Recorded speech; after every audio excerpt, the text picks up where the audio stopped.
Bill C-36 recognizes prostitution is an issue of male violence and harms mostly women and children.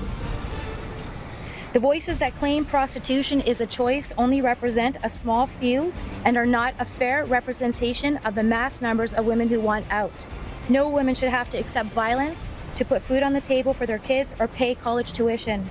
Bill C-36 will target the root of the problem and send the message that this form of violence will no longer be tolerated in this country. The prostitution hearings, they continue in Ottawa, and it really is extraordinary how many people suddenly have expert opinions. Well, unlike most, Minister Semkiw has researched the topic and she's interviewed people on the front line. She knows about this subject. It is a difficult one. There are different points of view, and I think many of them must be respected.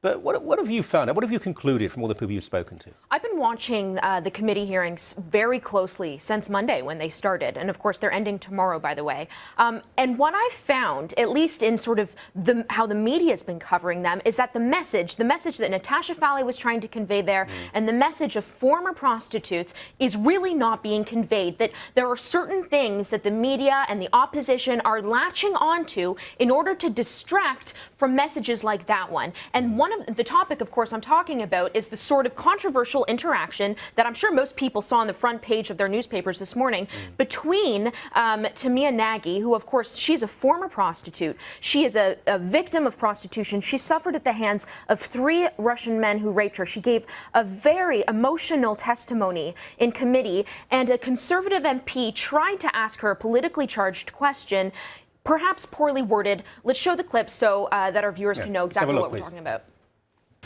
You were describing a scenario where you were being raped, I believe, by 3 Russians. Let's suppose the police authorities would have broken in and rescued you. Would your freedom of expression have been any way breached? I don't understand. You couldn't possibly have been doing it. I don't understand the question. What I'm it's just the way you framed it. Well, English is my second language still. What I'm Sorry. saying is that you weren't freely expressing yourself by being raped by 3 men. If I would be able to just say I was just raped. No, if you were rescued, you wouldn't feel that your rights were violated. You don't get it. Okay. I'm sorry. Well, she has no need to be sorry. She's Hungarian, I believe, and her English is good, but his phraseology was extremely clumsy. He was not trying to be offensive, I'm sure of it. He was trying to make a point probably in her favor, criticizing her critics. But it came out badly, he panicked.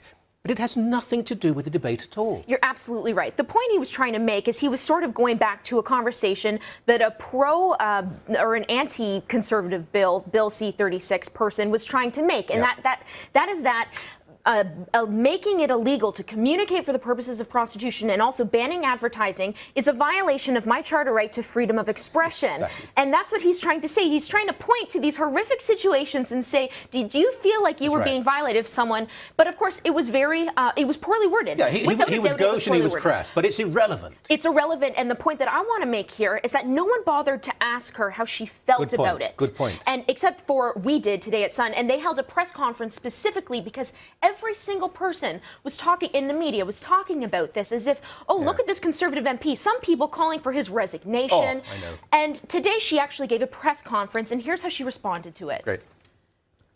This piece was taken out of a much larger piece, and I feel like that the media took it as a soundbite. I can see why he came across insensitive, but we are talking about a terrible topic. There's no way to sugarcoat this. I came forward with my rape experience, fully knowing that somebody will probably at some point will have a tough question. She was very fair and very forgiving. Now, there was also a CBC mic there. I wonder if they're going to do their job properly and show her saying, he didn't do anything wrong. This is not what we're talking about. When I spoke to her after, she even admitted that she and this MP had spoken, and she didn't even ask for an apology from him because she said there's nothing to apologize for. Now, let's get back to the subject at hand, which is the prostitution bill. Exactly. Okay? And one of the more contentious things that's come across in this bill is this idea that if a woman sells her body for sex in an area where someone under the age of 18 could reasonably be present, she could be criminalized. And that is something that, people are divided across both party lines. Also, Former prostitutes are divided on it. Current prostitutes are divided on it. And it's a really interesting subject because I'm curious whether or not, if this in fact does go to the Supreme Court, which I suspect it will this be shot down? Or is this something that will be amended in the bill before ultimately the third reading? Are they talking about her children? Are they talking about other people's? I mean, I assume it's a child of either the John or the prostitute who is present. Well, that's an appalling thing. Well, no, it's any prostitute that sells her body in an area that if it's in a schoolyard, if it's in a shopping mall, an 18-year-old or someone under the age of 18 could reasonably be present. Yeah. And there are so many current prostitutes and also former prostitutes that are really divided on this. Yeah, I mean, I think it's more likely to be in a residence where there is a young person there. But we have one more clip to show, right? Yes, and that's just it. It's actually former prostitutes that are clearly divided on this issue. All right, let's see that clip, please. We support Bill C-36, but call for an amendment so that Canada does not criminalize women for their own exploitation. We unequivocally oppose the proposed provision to criminalize women in prostitution in certain locations. We reject and we call for the amendment of the criminalization of women who will be communicating in public space. As former sex industry women, we want to see the demand criminalized, for we know that it is men that are perpetrating the violence. We also call for the full decriminalization of our sisters. Their sisters?